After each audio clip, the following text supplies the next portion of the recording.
jërë ngeen jëf mbokk internet yi baaxoo seetaan Infos Rewmi ñu ngi leen di nuyu di leen ziare di leen jaajëfal ñu ngi jàkkaarloo ki nga xam ne mooy Babacar yor communication bu Pastef fii ci fi nga xam ne mooy diwaanu Touba tey nag ñu fas yéene waxtaan ak moom lu bari ñëpp xam nañ coow li nga xam ne jotoon na fee jàll ci diggante Ousmane Sonko ak Adji Sarr waaye dañuy dikk ci département bi ñoon ban taxawaay lañ ci am depuis bi coow li commencé léegi ak tournée yi nga xam ne président Ousmane Sonko commencé na ko def dem seeti TFM dem ci ñu bari ñoo xam ne dem na seeti woon leen lépp rek dinañ ci waxtaanee ak Babacar ginnaaw bu nuyoo ba pare Babacar maa ngi lay nuyu. waa Ami ñu ngi lay fay ñu ngi lay nuyu di la fay di nuyu internet yi nga xam ne ñu ngi suivre ci site bii di Infos Rewmi bala ñoo commencé nga permettre ma nuyu kilifa gi Serigne Mountakha Mbacké di ko ñaanal yàlla yàggal ko fi may ko wér-gu-yaram di nuyu aussi militant Pastef yi di ko commencé ci le coordonnateur Serigne Cheikh Thioro Mbacké ak militant yëpp voilà. ginnaaw bu ñu nuyoo ba pare rek dañuy dikk di ñaanal ñi nga xam ne ñoo xam ne ñàkk nañ seen bakkan ci nga xam ne manifestation yu fi amoon muy 13 personnes ñi ngi naan 13 ñi ne 14 waaye ñu ngi leen di ñaanal yàlla fu ñu tëdd yàlla leen gënal ci barke Seydina Muhammad yàlla taxawu leen taxaw seen njaboot di ñaanalaat bu baax Thione Seck Ballago duñ ko fàtte mukk ndax kooku nee naa la suñu papa la suñu lépp la ñu ngi koy ñaanal yàlla fi mu tëdd ci Yoff yàlla ko gënal ci barke Seydina Muhammad xare ko àjjana yi gën taxaw ak njabootam Babacar bala ñu commencé rek faaw nga ñaanal ñi nga xam ne jot nañu ñàkk seen bakkan ci manifestation yi ñoom ñu bëri ñàkk seen bakkan ñu ne dañ doon xeexal seen réew ba jaral leen ñu ñàkk seen bakkan noo jàngatee coow li nga xam ne jotoon na fi judd ba 14 personnes ñàkk ci seen bakkan. waaw ci la chaque fois su ma demee ci émission ci moom laay commencé di leen jaale seen famille di ñaan yàlla xaare leen àjjana di masawu aussi blessé yi parce que blessé yi bëri na trop ñu nekkoon ñoo xamante ne ñu gëm seen réew lañ parce que ñi ci gaañoo ñi ci décédé ñëpp. ñu gëm seen réew lañ parce que li ñu doon xeex dafa jéggi sax Ousmane Sonko parce que démocratie réew mi lañ bëggoon rey ñoom tamit ñu taxaw xeex ko ba lii fekk leen ci donc vraiment ñu ngi leen di masawu di jaale seen famille muy lu tiis daal loo xam ne bu masee am Sénégal tamit yaakaar naa ne bariwul de waaw bu nekkul bii mooy première fois muy loo xam ne nag régime bi fi nekk war na see jàngatee lu bëree bëri parce que war naa xam ne sénégalais yi fi mu ne nii taxaw nañ temm na seen démocratie kenn du ko rey loolu moom baye boo ñu jàpp ko seen xel ñoom ñi fi nekk ak ñeen ñu fi nar a ñëwaat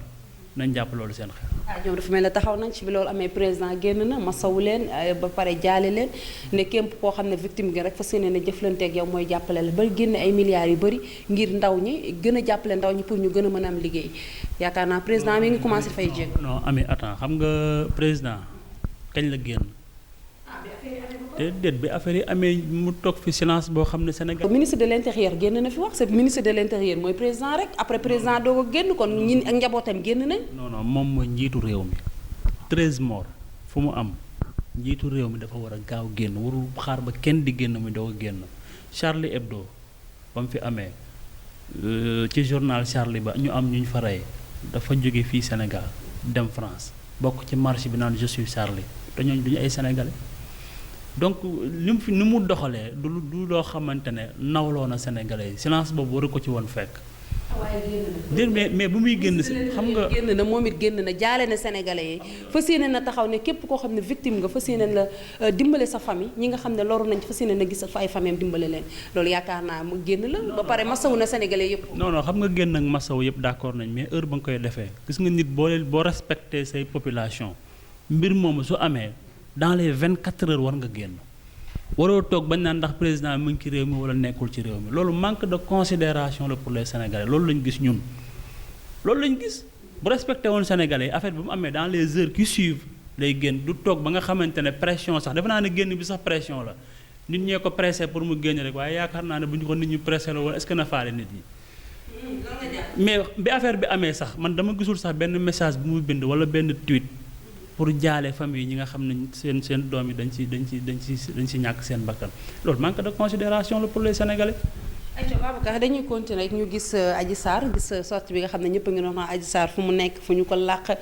ak ñu gis génn gi nga xam ne génn na ko di waatloo président Sonko nee na jël caméra waat bu dee mas na ko laal nee na viol sax waxatu ko waaye na waat bu dee mas na ko laal loolu nag mooy jiixi jaaxe ci bopp sénégalais yi mas na ko laal gi. noo jàngatee sorti nga xam ne moom la Adji Sarr def. Ami loolu jiixi jaaxawul ci bopp benn sénégalais non déglu ma xam nga sénégalais yi dofuñu xam nga moom bi muy bind plainte dafa bind plainte na dañ ko violé viol répétitif plusieurs fois braqué ko ay armes loolu la wax te aussi dama lay wax benn affaire sortie bii nii Sénégal bu nekkoon un pays de droit sortie bi warul am parce que dossier bi mi ngi en instruction moom bu amee lu muy wax na xaar procès pourquoi muy génn dañu def sous contrôle judiciaire Sonko na ko amoo droit ci dossier bi Ndeye Khady Ndiaye borom salon bi ñu def ko sous contrôle judiciaire na ko amoo droit ci dossier bi capitaine Touré mi ngi ñu tëj ñooñ ñoo seq dossier bi ñu ngi ñu tëj moom pourquoi xaarul procès pourquoi muy toog di génn di def ay déclaration dans un pays de droit xamal ma lay xamal mooy ñii dañu amul ay preuves yu leer amuñu dara lu ñu mën a teg ci loxoy sénégalais yi lu mën a yàq deru Sonko gis nga lii nii moo nekkoon seen dernière carte bu ñu yaakaaroon ne bu ñu ko dóoree deru Sonko yàq yow nan ngay taxawee nga naan dangay waat loo nit yow la tere waat. moom waat na ci sëriñam waat na ci sëriñam du waat la ñuy wax waat na ci sëriñam ba wàcc bàmmeelu yaayam. maa ngi taxaw sama bàmmeelu yaay di waat xawma la nag dana loolu respecté Sénégal loolu waat la loolu mooy respecté Sénégal maa ngi taxaw sama bàmmeelu yaay xawma la nag dana il faut qu'on soit sérieux Adji Sarr xam nga man dama ko yërëm sincèrement dama ko yërëm xam nga dama yërëm ko dafa li Sénégalais wax dafa dugg si ñoo xam ne dañ ko ëpp lees gën ko capable fa la dugg te gis nga ñi mu seqal affaire bi complot bi leen rek moom ma si naqari mooy bu nekkoon seen doom duñ doxalee nii bu nekkoon seen mbokk duñ doxalee nii ñi amuñu yërmaande si moom xooluñu daram buy yàqu xooluñu dara xam nga lu ñu xool que ne Adji Sarr benn objet la bu ñu téye di ko utiliser pour xeex benn adversaire politique te loolu man maa ngi ciy oo famille yu Adji Sarr parce que seen doom la ñii mu seqal complot bi seen yoon nekk si du ñu dereetam du ñu ay mbokkam du ñu daraam dañ koy jël di ko utiliser pour xeex mais bokk nañ Sénégal mais der buy yàqu bi mu koy deram bi di yàqu muy dugg ci histoire ci duggin bu ñaaw bi mais ñi ko téye di ko utiliser loolu dafa ñaaw bu doon seen doom duñ ko def man dama ko yërëm très sincèrement parce que dama xam ne daf ko séq ak ñoo xam ne dañ ko gën a capable. muy ñan nga jàpp ne ñoo ko gën a capable ñi nga xam ñan la ko séqal nga jàpp. bëri na déjà rek nuñ ko si waxee sa comédien bi avocat comédien bi déjà bu doon doomam wallaay la azim avocat comédien bi muy àndal xam nga ko bu doon doomam wallaay la azim du ko def nii bu doon mbokkam du ko def nii man xam nga lu ma naqari li ma la wax sànq Adji Sarr ni ñu koy utiliser rek xooluñu daram bu yàqu xooluñu réputation xooluñu dara ñoom daal nañu koy utiliser rek à leur fin mooy lan fexe ba yàq deru Sonko mais loolu famille Adji Sarr nañu yeewu te xam ne gis nga coow li Adji Sarr rek moo ciy perte parce que Ousmane Sonko moom yii muy def nii yàqul dara Ousmane Sonko. non Ousmane Sonko pareegul ndax Adji nee na dafa ëmb sa bu dee ëmb li nee na Ousmane Sonko ko ëmbal nga yaakaar ne loolu du Ousmane Sonko teeluta naagu loolu ndax bu ëmb bu soree ndax coow li mënul tourné waat ci ko Ousmane Sonko. ami wait and see li anglais wax wait and see nañ toog di xool ba xam di nga gis loolu Adji Sarr li muy wax sax gëmu ko parce que yow ci vidéo bi yaa ngi gis journaliste naan kon est-ce que da ngaa am je préfère garder ça ñi ma ko sax avoué directement ne dafa ëmb. xam nga ëmb moom secret la xëy na loolu moo tax mu bëgg ko nëbb ba ëmb bi feeñ bu ëmbee xëy na sénégalais yi dinañ xam ne ki nga xam ne mooy Adji Sarr ëmb na. ami viol amul seq amul ëmb amul te xoolal ma xool dara ñun li ñu la wax dafa leer naññ nañu dem procès. trop nañu dem procès gis nga ñun procès rek lañ yàkkamti gis nga ñii lu ñuy def nii wala na azim gëmuñu sax procès xam nga lu ñu gëm. def seen affaire comédie yi def nii pour yàq xel même bu dee 1% au Sénégalais suñu yàq seen xel loolu rek lañ bëgg mais du ñoo xam ne gëm nañ dem procès yow gis nga boo gëmee dem procès jarul def ay télévision comme nañ def nii te sax du direct sax far di gëm loolu ñu direct la loo xam ne du direct dama ne ñoom bu fekkente ne lii ñuy wax ni dëgg la dañuy xaar procès du fi jar li jaru ko. Ousmane Sonko dafa doon génn di leeral Sénégalais jour bi ñu ko njëkkee porté plainte dafa génn ne lii la chaque jour muy génn bi nga xam ne dafa war a wuyu ci dafa génnaat wax ak askan bi kon Adji Sarr war na mën a génn wax ak askan bi ndax ñu bëri ñu ngi naan Adji Sarr fu mu nekk kon war na mën a def sotti wax ak askan bi. dama ne Adji Sarr génnam bii nii xam nga lu mu si jubluwoon du war pour wax ak askan bi de génn bi ñett la si jubluwoon dossier bi c'est un dossier politique Adji Sarr boo analyser waxam ne ñett la si jubluwoon première bi mooy fexe ba seetal Macky Sall ci dër bi moo nekkoon première option bi ñu ko sant ci biir wax ji deuxième bi mooy na nga fexe ba yàq Sonko par rapport ak famille am jabaram ji xolal mu nga këram toog du yor ay doom ñaare bi nee na dem na de Babacar Sarr maa la ko wax mi ngi këram toog gis nga yooyu yëpp ay manipulation la jabar Ousmane Sonko moo la gën a xam Ousmane Sonko xam na bu baax jëkkëram ndax robe rouge bi tiitalu ko ba mu dem ndax Adji Sarr nee na jour bi muy nekk ak moom benn jabaram robe rouge la soloon. Amy Ndiaye sa grand boobu bii nga sol bu rouge la tey bu ñu toogoon ba si yàgg problème am ma ne Amy Ndiaye boo dugg na fii grand boobu bu rouge la soloon ku si man dara. waaw mais loolu sa xam nga gis nga man lu ma naqari mooy gis nga sénégalais bu ñu leen jàppee ay dof quand même na sénégalais yi respecté seen bopp ba ñii bu ñu leen fontoo waaw. kon Babacar ñi ngi doon wax rek ci discours Adji Sarr bi nga xam ne génnoon na wax ci lu baree bari dañuy dikkaat rek ci nga xam ne ginnaaw président Ousmane Sonko ñi ngi gis mu def ay tournée dem fi nga xam ne mooy TFM ñëpp xam ne TFM bi coow li amee kat am nañu ko songoon jot fa yàq lu baree bari taal fay oto yàq li nga xam ne mooy seen ba ci bi nekk biir Touba rek RFM Mbàkke bi gis nañ niñ ko def ci yoonu Mbàkke boo duggee Mbàkke ay coow ñu noo jàngatee sortie yi nga xam ne Ousmane Sonko mi ngi koy def di wëri kër di kilifa diine yi di dem ci yenn télévision yi yenn parti yi di waxtaan ak ñoom noo jàngatee sortie bi nga xam ne mi ngi koy def. waaw di ko rafetlu parce que bu nekkee TFM Ousmane Sonko bëggul yàq bëggul kuy yàq quoi boo gisee bu nekkee TFM dafa dem massawu ji leen parce que ñoom ci groupe de presse yi nga xam ne nit ñi attaqué nañ leen ci bokk te bi mu demee wax na fa lu leer nañ ñun commandité wuñu kenn pour mu dem yàq. c'est vrai que nag sénégalais yi bu ñu meree moom parfois mer kenn mënu ko contrôler mais du loo xam ne lu mu cautionné la bu nekkee Ahmed Khalifa Niass dem bu mu fa dem c'est tout à fait normal parce que bi mu nekkee ci ay difficultés ñu bëgg ko liquider bëgg ko jël du taxañ ko dugal ko biir kaso Ahmed Khalifa dafa taxaw bien vrai que xam nañ ne ñoom ñaar seen idée souvent daawul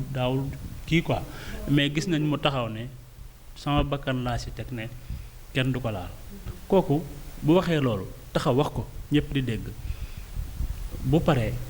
ba affaire yi jeex war na dem gërëm ko parce que yëfu jullit la yonente bi am na koo xam ne daan tuur mbalit ci bunt këram chaque jour di ko tooñ bi mu demee ba feebar ba yonente bi gisatul mbalit mi dafa dem seeti ji ko loolu doxeenu lislaam la doxeenu jullit la c'est normal mu dem gërëm ko ci taxaw bi mu ko taxaw soutien bi mu ko soutenir ci mbir mi loolu c'est tout à fait normal yeneen politiciens yi aussi muy dem di gisanteel c'est tout à fait normal parce que dafa am loo xam ne dañ ko war a xeex mooy waruñu nangu suñu démocratie bi nga xam ne moo fi nekk ñu faagaagal ko